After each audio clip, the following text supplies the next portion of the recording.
Lezi ndaba zehora lesikhombisa sigwethulela zona bukhoma ekomkhulu le-SABC e-Auckland Park eGoli nazi ezinohlonze kusihlwa nje. See this monster rot in jail, or I don't know how to say it. I don't know why our government can't reinstate the death penalty.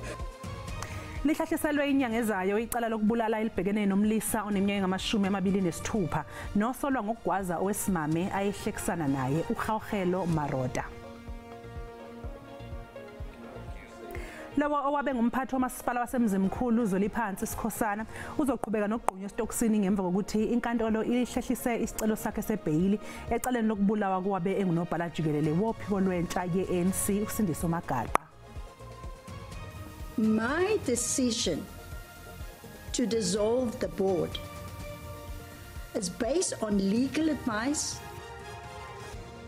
Ungqongqoshe wezokuvakasha uPatricia de Lille uthi akulona iqiniso ukuthi uhlakaze ibhodi le-SA Tourism ngenhloso yokuvikela isikhulu esiphezulu senhlangano esisamisiwe esikhundleni uNombulelo Guliwe.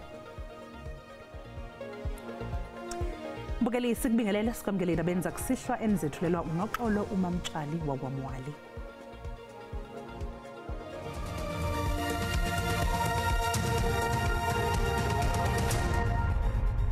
Amaphoyisa aseGauteng asebophe abasolwa abahlanu eMidrand enyakatho yeGoli okusolwa ukuthi benza umkhonyovu ku-internet beyenga izisulu ngokwenza sengathi badayisa imoto.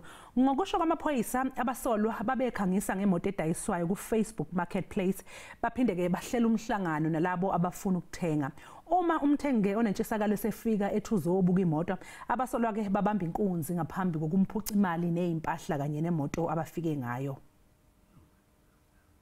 On the 4th of August, a victim saw an advert of a Polo with a price of next to nothing. And this victim then engaged, he saw it on Marketplace Facebook, and then he engaged the seller and they agreed to meet. They met.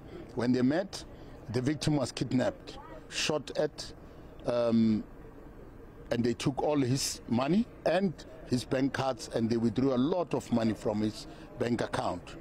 And the victim came and opened a case. It was here in Midrand. And later on,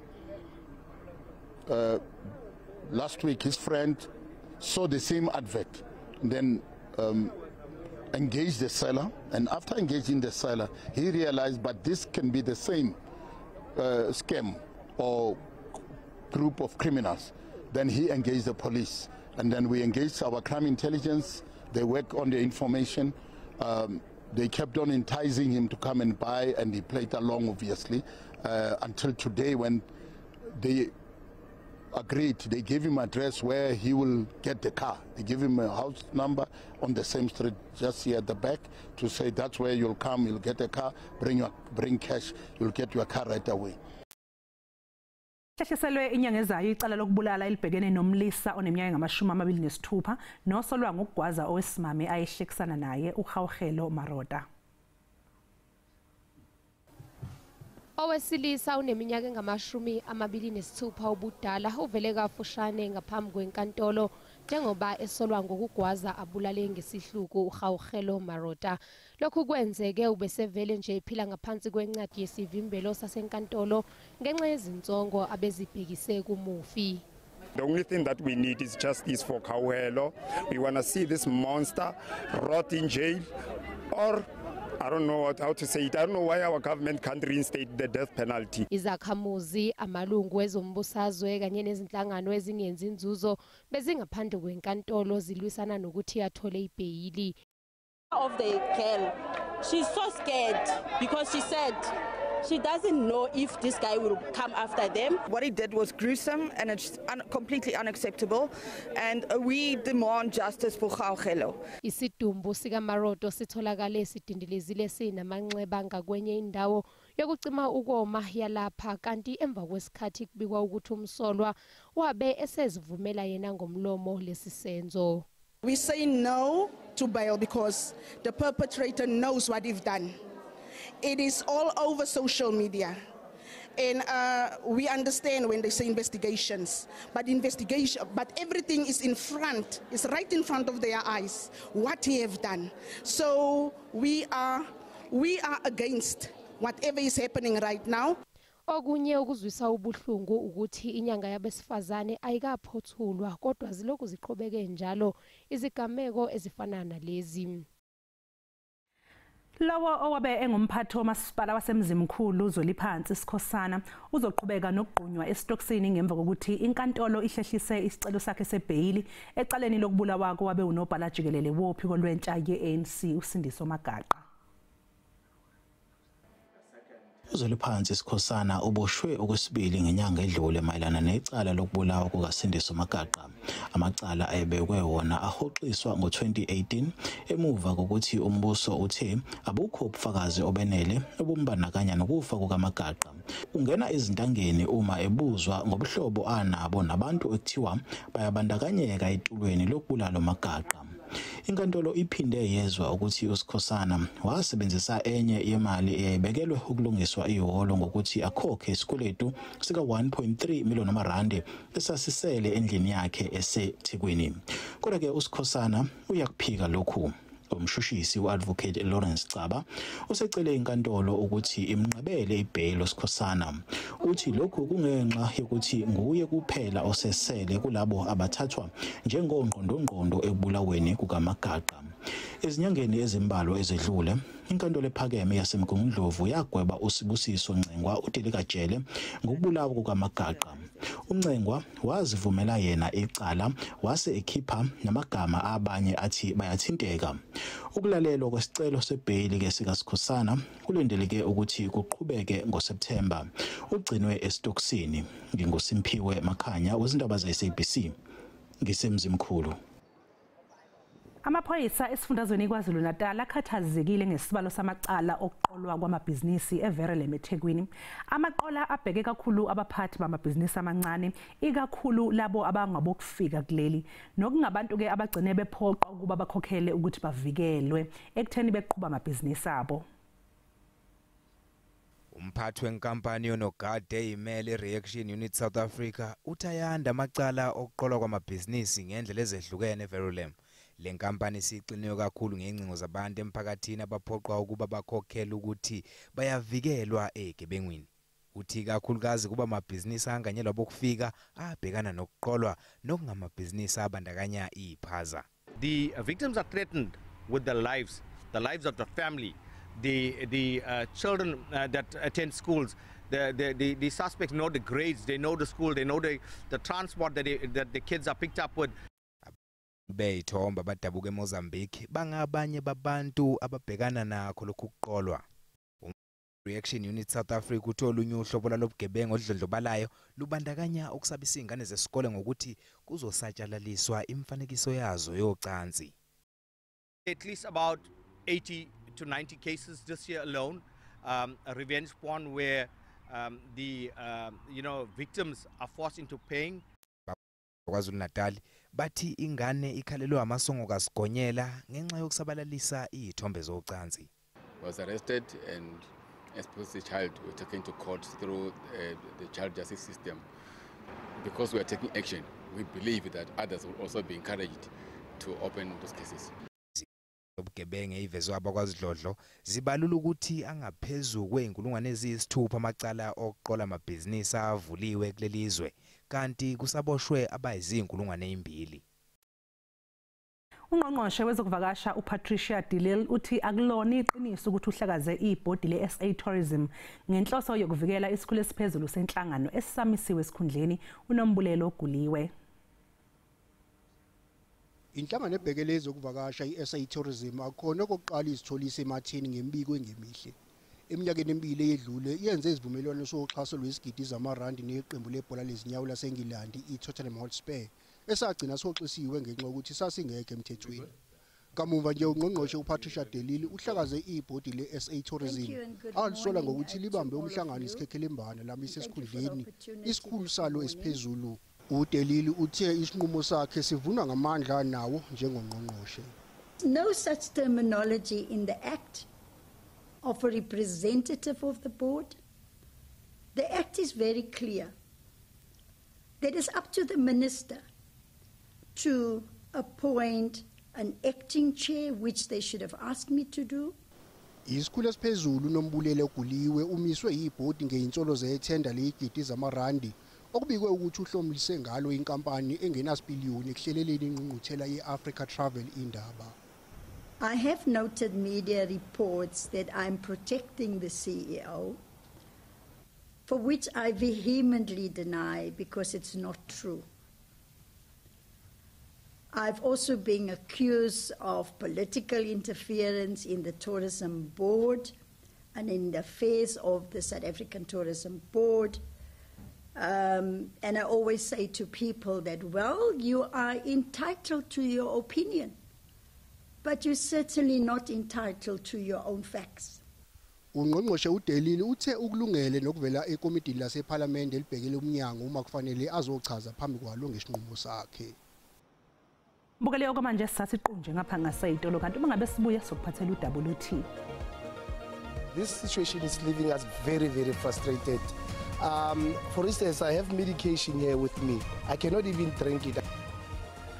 Izakhamuzi zaseMahikeng zigcwele imigwaqo namhlanje zibhikisha ikhala ngokuthi sekuphela izinsuku ezinhlanu amanzi engabonwa kuleya ndawo.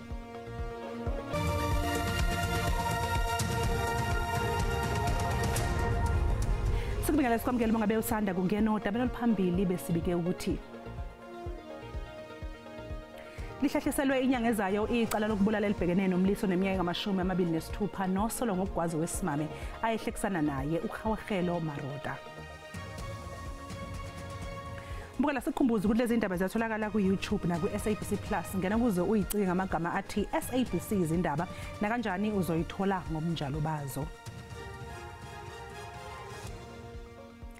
Ummeli womsolwa wesine uadvocate Zithulele Nxumalo usayitshele inkantolo ephakeme yasePitoli ukuthi abukho ubufakazi obumatanisa uMthokoziseni Maphisa nokubulawa kwesihlabani sebhola uSenzo Meyiwa. uNxumalo ubephikisana nalokhu ngesikhathi kulalelwe isicelo sokuthi kuhoxiswe amacala abhekiswe kuMaphisa namhlanje. Emzamweni yokuhlenga umsola wesine uMthokoziseni Maphisa ecaleni lokubulawa kukaSenzo Meyiwa, uadvocate Zithulele Nxumalo uthe kumele kubhekisiswe ubufakazi bofakazi ombuso. uConstable Sizwe Zungu athi bugcwele ukungqubuzana futhi abekho ofakazi abasabiziwe ukuzoqinisekisa okushiwo nguZungu. The bulk of the evidence of Zungu refers to hearsay evidence in the sense that no witnesses were called before this court despite him referring to those people. uNxumalo usho lokhu yize ohola loluphenyo Brigadier Bungani Gininda eke watshela inkantolo ukuthi ummangalelwa wesine wabalekela endlini ngosuku lwesigameko. That there is no witness or witnesses that place accused number 4 at or near the scene of crime. The witnesses who testified viva voce before this court did not implicate accused number 4 as one of the intruders, or that at some point they, that is the intruders, after they had fled, another intruder entered the house. The assertion by Brigadier Gininda that accused number 4 entered the house must be rejected as false beyond reasonable doubt. uNxumalo uthi abukho ubufakazi bokuthi ukhona uKheli Khumalo akufumbathisa uMaphisa njengoba umbuso uthi uKhumalo nguye ngungqondongqondo. There is nothing in the bank records, my lord, that suggests that accused 4 received any proceeds from the mastermind for the killing of the deceased. Umbuso uzophendula kulesicelo kusasa. Ungqongqoshe wemfundo eyisisekelo uSiviwe Gwahube ugcizelele ngokubaluleka kokuqiniswa kohlelo lwemfundo emabangeni aphansi akuchaze ngokuthi kuzoba nomthelela ngokukhiqiza imiphumela emihle ezikoleni. Ubekhuluma esithangameni iG20 Basic Education National Indaba ehambisana namalungiselelo engqungquthela yeG20 ezobanjwa eGoli ngasekupheleni konyaka. Isebe lifuna ukwakha isiseko semfundo apho bonke abantwana nokuba baphuma phi bakwazi ukufikelela kwimfundo esemgangathweni.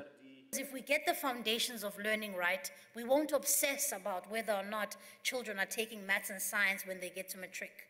We won't obsess about the matric pass rate and whether we're hitting those notes, because that will already be set from the very foundations of learning. Ukugxininisa kumabakala asisiseko bekubonakala kwabo bebezokubonisa kule indaba. Ukhula ngokwezandla, ngokubamba izinto nangokumamela. Uyakhula ke umntana ngolo hlobo, akwazi uchaza ukuthi yintoni le ndiyivayo ngoku, yintoni le ndingayiviyo ngoku. Ngale toy le yokudlala ayijongi kwinkalo enye, kodwa iphuhlisa zonke inkalo. Ngokomzekelo kwicala lezibalo, umntana uyakwazi ukujonga uba zingaphi ezi zinto nemibala. Isebe lichulumancile emva kokujikeleza lo miboniso. Siyabona ukuthi basihambele ngaphambili. Lezi zinto esizikhulumayo ngaphakathi bona sebaqedile ukuzenza. Wonke umsebenzi abawenzayo ukhuluma kulento ethina esikhuluma ngaphakathi. Dingilulama Amatya wendaba ze-SABC eKapa. Izakhamuzi zaseMahikeng zigcwale imigwaqo namhlanje zibhikisha zikhala ngokuthi sekuphele izinsuku ezinhlanu amanzi engabonwa kuleya ndawo. Amaphoyisa adubule ngesihlambu senjoloba ngenhloso yokuhlakaza izakhamuzi besifuna amanzi. I have medication here with me. I cannot even drink it. I cannot even swallow it. And among other things, we have polluted houses because we cannot even flush our toilets. Ikhansela indawo lesola umasipala ngalesimo. As the ward councillor, we are very frustrated. It's from Thursday without water. Yesterday, we were trying to be civil as the community so that we resolve the issue of the water. Now the municipality failed this community decimal. So we need solution now because it's very frustrating. I'm staying in Unit 15. It's been a week without water. Umasipala uthi ukuphela kwamanzi kubanga abantu abacikela phansi ngalasinda. We are trying to come up with temporary solution, but the community is stopping us. At the same time, we are struggling. We open the valves, somebody closes the valves. We open, they close, we open, they close. So we don't know what's the intention. Izakhamuzi zithi zoqhubana ukubhikisha kuze kubuthi zihlinzekwa ngamanzi. Zimi ngomumo iphathimandla kulandela ukuqubuka komlilo ngempela sonto eSabi eMpumalanga. Lo mlilo obushubanghanga ngomgqibelo usuyalawuleka esifundazweni sonke okubalwa nayo ke iSabi. Kanti ke abesimo sezulu sebexwayise ngengozi yomlilo ezifundazweni eziningi. Ushiya umonakalo umlilo wequbula ngempela sonto eSabi kanti nesiphathimandla nazo zisasiqaphile isimo sezulu esingesihle yize umlilo usulawuleka. Most of the fires for the weekend have all been contained. So from today onwards, we'll be monitoring the situation as well as doing mopping up because certain areas still have a couple of spots around. And we urge all the people out there to please be vigilant as South African Weather Services still predict hot, dry, windy conditions for most of the week. Lo mlilo wequbula udala umonakalo emasimini angaphansi kweSAFCO kusenjalo kusahlola izinga lomonakalo njengoba uphenyo luqhubeka ngembangela yomlilo. Kwamanje asingakade ukuthi umlilo ubangelwe yini kodwa into lesiyatiwe ukuthi umlilo uqale somewhere around industrial area lapha yana eSabi. However thimba lethu lisabhizi nama investigation trying to figure out ukuthi manje ngaba kubangelwe yini and then from our end mhlaba lo manager iSAFCO ma plantations ethu we can only confirm ukuthi and approximately about 1 hectare of our land was affected. Kunxusa ukuthi abashayeli bashayele ngokucophelela njengoba le ndawo isagcwele intuthu.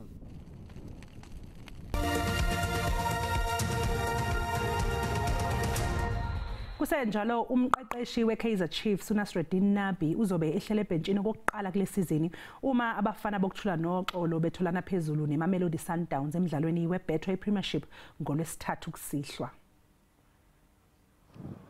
Unabi walibangise ethunisi wahlala nomndeni wakhe emva ukuthi umkakhe engeniswe egumbini labagula kakhulu esibhedlela. Manje uNabi usebuyile kuleli kanti uzobe esebhentshini uma ezakhe sesitholana phezulu neMamelodi Sundowns ngolwesithathu. The approach is always the same. It's true that the coach is here now. It's something that we are on the field every day, and the selection doesn't change. It's just that now he's physically here. iChiefs esenqobe emidlalo emithathu ihloso ukuqhubeka nemiphumela yayo emihle. Yeah, I think it's a moment that we have to understand that the consistency that we are always talking and looking for, it's the moment right now. So we are in the 3 games in a row with the consistently winning. So we just have to keep going because that's what will give us the boost to have a great season and to achieve something bigger that we are looking for. Lo mdlalo uzoqala masikugamenxa ihora lesikhombisa ngolesithathu kusihlwa.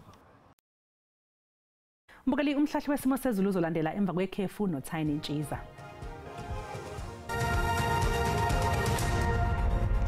Nginibingelela babukeli emakhaya ngiphinde nginamukele kwisimo sezulu sanamhlanje kusihlo ake sibethe imika nje soqaphela nje mbukeli sakhona ke lo amoya ke ngisho nje ukuthi uletha wona ke amakhaza kanti futhi singaphinde silindele nje leza imvula ezingatheni ethani baziqiniseke khona ke nje egweli kaMthaniya kanti futhi nakusasa singaphinde futhi silindele nje leza imvula ethani baziqiniseke khona kwisifundazwe kwaZulu-Natal kakhulu ngempela mawubheke khona ke lapha na koShowe kuya koFrahead ngaphinde futhi silindele nje nele yankungu ekhasa phansi khase njalo ke phansi le yankungu ngaphinde futhi silindele nakhona ke mawubheke nje entshonalanga Kapa kanti ke isixwayiso sethu ke sakusasa siphuma lapha ka South African Weather Service sime kanje uqaphela ke nje mbukeli ukhona ke lo amoya ongadala wona ke umlilo uthanda bathi nje uqiniseke kakhulu ngempela mawubheke nje khona ke kunyakatho yeKapa kuye Bloemfontein kana kanjalo ePolokwane kanti ke amazinga okushisa aphansi kusihlo kakhulu basibheke nje khona ke eKapa lodumo liyabanda ngo10 manje njalo mawubheke nje khona ke lapha eUppington ngo12 lakuza ke lapha kuGoli koSoweto kwanto ngaziyaduma ukuthi ngubongake ngo11 manje njalo ke nakhona ke eMelo limi nje ku11 ngasho nje ukuthi lithanda ukuthi nje lifudumala ke Musina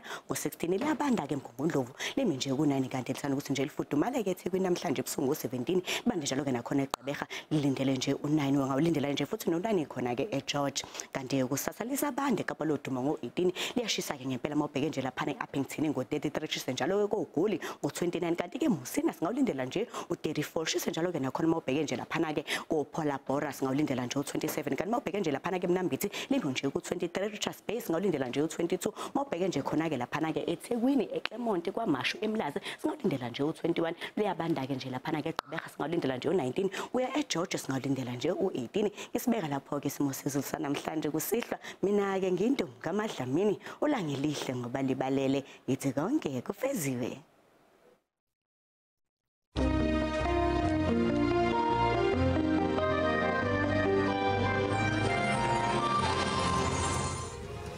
Mbukeli sale kahle.